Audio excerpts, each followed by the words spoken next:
Hello students, आज की हमारी वीडियो इमरजेंसी पे होने वाली है जो भारत में 1975 से 1977 तक लगी थी।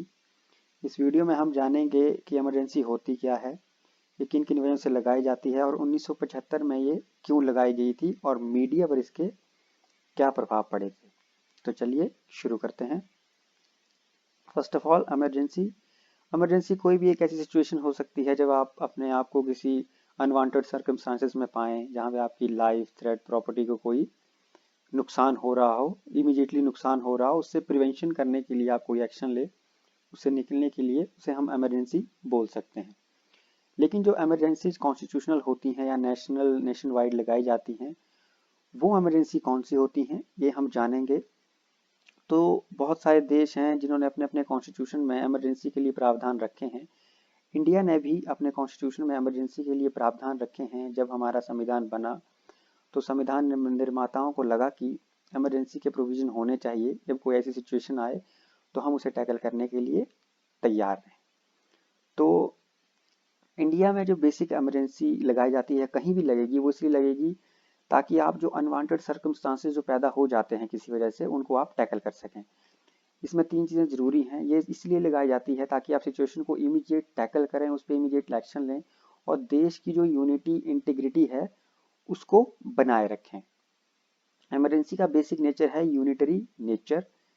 इसमें क्या होता है कि सारी पावर जो यूनियन गवर्नमेंट है उसके पास आ जाती है और वो एक कंट्री को एक एक जो यूनिट है वो ही चलाती है। डिसीजन मेकिंग इसमें फास्ट हो जाती है। ओके, सो हमारे देश में तीन तरह की इमरजेंसीज लगाई जा सकती हैं और ये आर्टिकल 352 से लेके 360 तक ये इमरजेंसी के प्रावधान और इसमें जितने भी इम्पोर्टेंट जो चीज़ें हैं वो सारी 352 से लेके 360 तक इसमें आती हैं। तो तीन तरह की इमरजेंसीज में सबसे पहली इमरजेंसी हमारे देश में है नेशनल इमरजेंसी, जो आर्टिकल 352 के अंडर आती है। दूसरी है स्टेट इमरजेंसी, जिसे हम प्रेसिडेंशियल रूल भी बोलते हैं, वो आर्टिकल 356 के अंडर आती है। तीसरी है फाइनेंशियल इमरजेंसी, जो आर्टिकल 360 के अंडर आती है। ये सारे प्रावधान हमें कॉन्स्टिट्यूशन के 18वें भाग में दिए गए हैं, जिसमें इमरजेंसी लगाने के सारे प्रावधान इंक्लूड हैं, क्यों लगेगी, किस वजह से, क्या क्या प्रावधान होंगे, कौन कौन से आर्टिकल्स हटाए जाएंगे और कौन सी इमरजेंसी लगेगी तब वो आर्टिकल हटाए जाएंगे। तो ये सब हमारे कॉन्स्टिट्यूशन में मेंशन किया गया है और ये इमरजेंसी के जो प्रावधान हैं जो 18 भाग में दिए गए हैं और ये आर्टिकल बने हैं इमरजेंसी लागू करने के लिए। इसका जो कॉन्सेप्ट था वो हमने लिया था वीमर कॉन्स्टिट्यूशन से। यहाँ आप देख सकते हैं वीमर कॉन्स्टिट्यूशन बेसिकली जर्मनी के कॉन्स्टिट्यूशन को बोला जाता था। 1919 से लेकर 1933 तक जो उसमें इमरजेंसी के प्रावधान थे, वहाँ का कॉन्सेप्ट उठा के हमने अपने कॉन्स्टिट्यूशन में डाले हैं। आगे हम देखते हैं कि जब इमरजेंसी लगती है, जैसे हमारे देश में इमरजेंसी लगेगी तो उसके इफ़ेक्ट्स क्या होते हैं। सबसे पहला इफ़ेक्ट ये है कि जो सेंटर और जो स्टेट के रिलेशन में फ़र्क आता है। जैसे अगर सेंटर में कोई और सरकार है और सेंटर में एक सरकार है, स्टेट में एक सरकार है, तो उसमें फिर जो राज्य सरकारें हैं उनकी शक्तियाँ छिन जाती हैं और सारी शक्तियाँ यूनियन गवर्नमेंट के पास आ जाती हैं कि सेंट्रल गवर्नमेंट के पास, और उसे इसे ही हम यूनिटरी नेचर कहते हैं कि सारे देश में जो फैसले लिए जाएंगे वो केंद्र सरकार द्वारा लिए जाएंगे। दूसरा इसमें है कि ये फंडामेंटल राइट्स पर भी इफेक्ट डालती है। फंडामेंटल राइट्स से आर्टिकल 19 है वो कुछ स्पेशल कंडीशन में ही डिमोलिश्ड होता है और लोकसभा और स्टेट असेंबली पर भी इसका असर पड़ता है। उसको एक एक साल की एक्सटेंशन मिलती है, मतलब इसका कार्यकाल एक साल बढ़ जाता है जब ऐसी चीज होती है। तो इस स्लाइड में हम जानेंगे कि जो इमरजेंसी है, नेशनल इमरजेंसी है, डिफरेंट तरह की इमरजेंसी हैं, वो कब लगती हैं, वो क्यों लगाई जाएं और किस सिचुएशन में हम इन्हें अपने देश में लागू करते हैं। तो जो नेशनल इमरजेंसी है वो सबसे पहले अगर वॉर की सिचुएशन होती है, जैसे किसी देश से हमारा युद्ध हो जाता है, तो इस कंडीशन में ये लगाई जा सकती है। जैसे ये हमारे देश में पहले लगी है 1962-1968 जब इंडो चाइना और इंडो पाक वॉर हुआ था, 1971 में इंडो पाक वॉर में, और 1975 में लगी है वो इंटरनल डिस्टर्बेंस की वजह से लगी है। दूसरा इसका कारण है एक्सटर्नल एग्रेशन, कि बाहर का कोई देश हम पे हमला कर दे, उस स्थिति में भी जो नेशनल इमरजेंसी है वो लगाई जाती है। और तीसरा है आर्म्ड रेबेलियन। 1978 तक इसे इंटरनल डिस्टरबेंस कहा जाता था, लेकिन जब हमारी इंदिरा सरकार ने 1975 में इमरजेंसी लगाई तो 44th कॉन्स्टिट्यूशनल अमेंडमेंट के तहत कुछ हमें अच्छी चीज़ें मिली। उनमें से एक थी ये आर्म्ड रेबेलियन। ये जो शब्द था इंटरनल डिस्टरबेंस, इसको चेंज कर दिया गया आर्म्ड रेबेलियन में।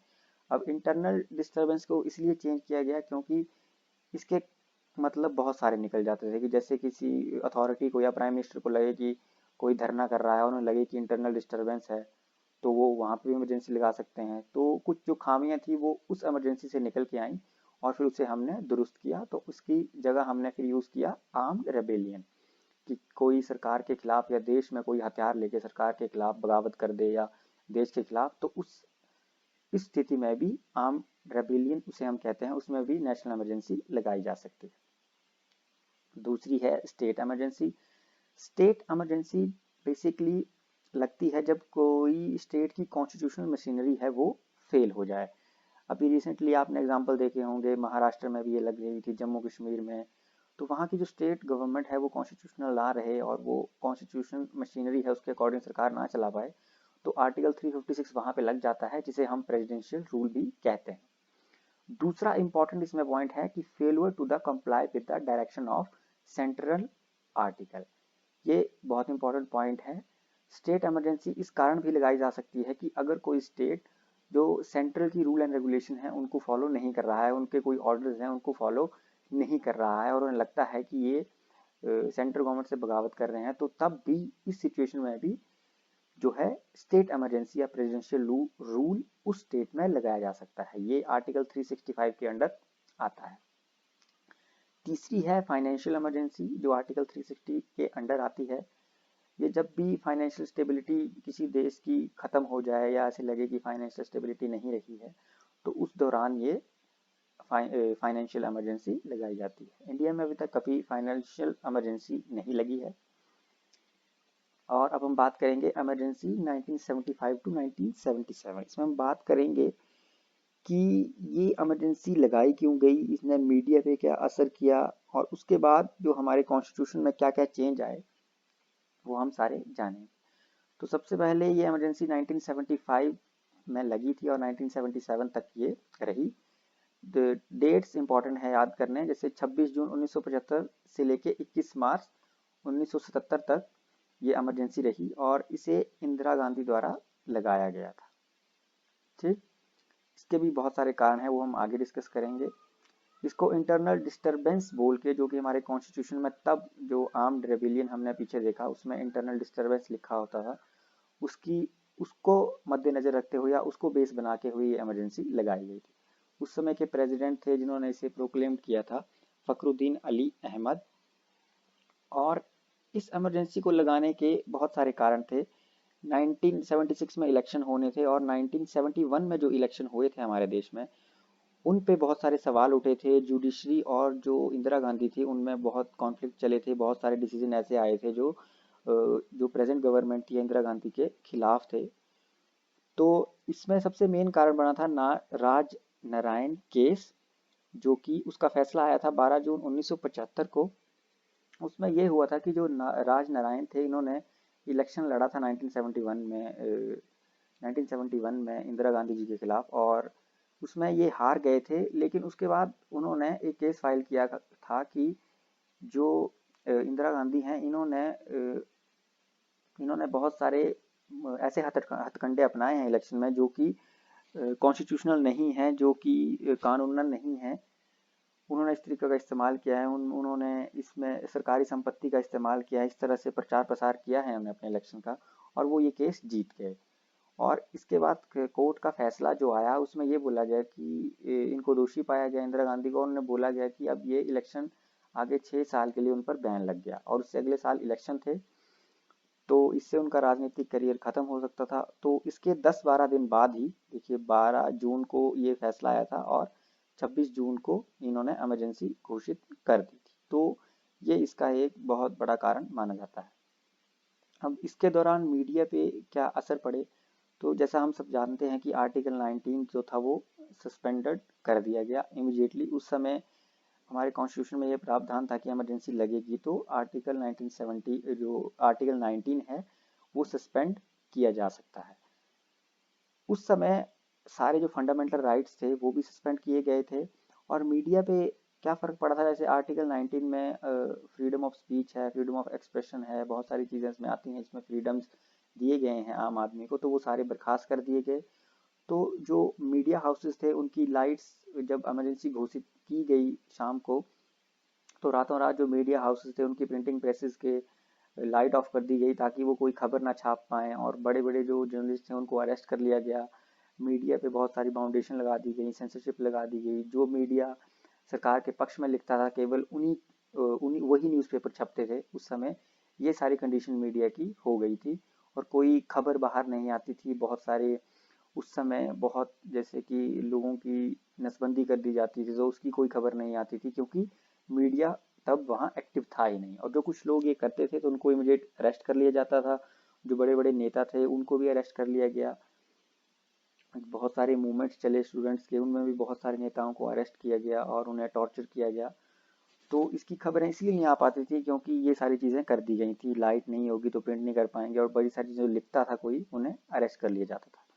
तो जो एक तरह से आम जन की जो आवाज़ है, आम जन मानस की जो आवाज़ है, वो एक तरह से पूरी तरह से दबा दी गई। अब इमरजेंसी जो थी ये 1977 में इसे हटा दिया गया। इसका बहुत सारे कारण रहे। जो इंटरनल प्रेशर भी बढ़ रहा था, लोगों में आक्रोश बढ़ रहा था, और जो नेशनल इंटरनेशनल प्रेशर्स भी आ रहे थे हमारी गवर्नमेंट पे कि आप इसे हटाएं, ये गलत है। तो इसकी वजह से ये 1977 में हटा दी गई। इसके अगले साल जब इलेक्शन हुए तो उसमें कांग्रेस पार्टी हार गई जनता पार्टी के खिलाफ। और एक बहुत ही जो इम्पोर्टेंट चीज़ इस इमरजेंसी ने हमें दी वो 44th कॉन्स्टिट्यूशनल अमेंडमेंट एक्ट 1978 पास हुआ। इसके बाद जो इस प्रोविजन में खामियां थी इमरजेंसी डिक्लेयर करने में, वो इस आर्टिकल ने दुरुस्त की। तो ये बहुत ही इंपॉर्टेंट है, उसके बारे में हम थोड़ा जानते हैं। तो जब ये पास हुआ तो इसमें दो बहुत सारी जो 6 पॉइंट्स मैंने यहाँ मेन बनाए हैं जो चेंज हुए। इंटरनल डिस्टरबेंस, जैसे हमने पहले भी डिस्कस किया था, उसे चेंज करके आर्म्ड रेबेलियन कर दिया गया। अब ये मोर स्पेसिफाइड हो गया कि ये चीज़ कब होगी। और इस कॉन्स्टिट्यूशनल अमेंडमेंट एक्ट की वजह से ही अब जो है प्रेजेंट में इमरजेंसी डिक्लेयर करना बहुत ही मुश्किल है। उसे रिवोक करना आसान है लेकिन उसे इम्पोज करना बहुत ज़्यादा मुश्किल बना दिया। तो ये एक बेनिफिट हुआ इस इमरजेंसी के बाद कि हम अपनी खामियों को ठीक कर पाए। अब पहले ये होता था कि किसी कोई अथॉरिटी है, राष्ट्रपति ने बोल दिया, कैबिनेट में सबने वर्बली बोल दिया कि हम इमरजेंसी लागू करेंगे, तो वो कर दी जाती थी। लेकिन अब इसमें ये प्रावधान दिया गया है कि जो भी मेजॉरिटी होगी, जो कैबिनेट होगा, उन सबको ये चीज़ रिटर्न में देनी पड़ेगी। आप वर्बली इमरजेंसी अनाउंस नहीं कर सकते। एक और बहुत इंपॉर्टेंट चीज़ इसमें ऐड की गई कि जो आर्टिकल 19 है, जिसके अंडर मीडिया भी काम करता है, मीडिया को सारी पावर्स उसी के थ्रू मिलती हैं, तो ये सस्पेंड नहीं होगा। सिर्फ दो कंडीशन में ये सस्पेंड होगा, वॉर और एक्सटर्नल एग्रेशन। आर्म्ड रेबिलियन और इंटरनली कुछ देश में होता है तो ये आर्टिकल सस्पेंड अब नहीं किया जा सकता। ठीक, अगर ऐसा होता है तो बाद में जुडिशरी में कोई जाके केस कर सकता है कि ये गलत हुआ है और उस पर जुडिशरी एक्शन ले सकती है। अब इमरजेंसी में जुडिशरी भी इन्वॉल्व कर दी गई। अब ये कर सकते हैं लोग कि अगर आपको लगे कि इमरजेंसी गलत लगाई गई है तो आप कॉन्स्टिट्यूशन के बेस पे उसको कोर्ट में, सुप्रीम कोर्ट में उसको चैलेंज कर सकते हैं। तीसरा जो आर्टिकल 20 या 21 है जो फंडामेंटल राइट देते हैं कॉमन मैन को, अब वो बिल्कुल भी सस्पेंड नहीं हो सकते जब इमरजेंसी की सिचुएशन आती है। दूसरा, पहले जो इमरजेंसी में ये होता था कि 60 दिन के भीतर जब राष्ट्रपति घोषित करते थे कि 60, तो 60 दिन के भीतर ये डिसीजन पूरा लेके, जब राष्ट्रपति ने साइन किया तो डिसीजन लेके बताना हो, इमरजेंसी घोषित करनी होती थी। अब इसका पीरियड मेजॉरिटी कायम करने का, जिसमें मेजॉरिटी बना सकें आपकी इमरजेंसी के जो पक्ष में हो जो कैबिनेट, उसका टाइम कम करके 30 दिन तक कर दिया गया। और चौथा, पहले इमरजेंसी 1 साल के लिए लगाई जाती थी, उसके बाद इसे रिन्यू करना पड़ता था। इसका टाइम पीरियड कम करके 6 मंथ का कर दिया गया। अब इमरजेंसी 6 महीने के लिए लगाई जा सकती है। उसके बाद आपको फिर से वो प्रस्ताव पारित करना पड़ेगा, आपको कैबिनेट में मेजॉरिटी लानी पड़ेगी जो इमरजेंसी के साथ हो, तभी आप इमरजेंसी ला पाएं। तो ये कुछ इम्पोर्टेंट, एक तरह से आप बोल सकते हैं कि इम्यूनिटी हमारी जो कॉन्स्टिट्यूशन था उसको मिली, हमारी डेमोक्रेसी को, कि ऐसे ही नहीं कि कोई चाहे कि मैं इमरजेंसी लगा दूंगा। पहले उसके जो कारण थे वो बहुत ही सिंपल थे, जैसे इंटरनल डिस्टर्बेंस ये है जो हमने चेंज किया आर्म्ड रेबेलियन में, मोर स्पेसिफाइड कर दिया, तो बड़ी सारी चीज़ें चेंज हुई और ये हमारी डेमोक्रेसी के लिए एक तरह से इम्यूनिटी का काम कर गई। ओके, होप आपको सारी चीज़ें समझ आई होंगी, और अगर कोई पॉइंट आपका रह गया हो, कोई सवाल हो, तो आप पूछ सकते हैं। Thank you so much.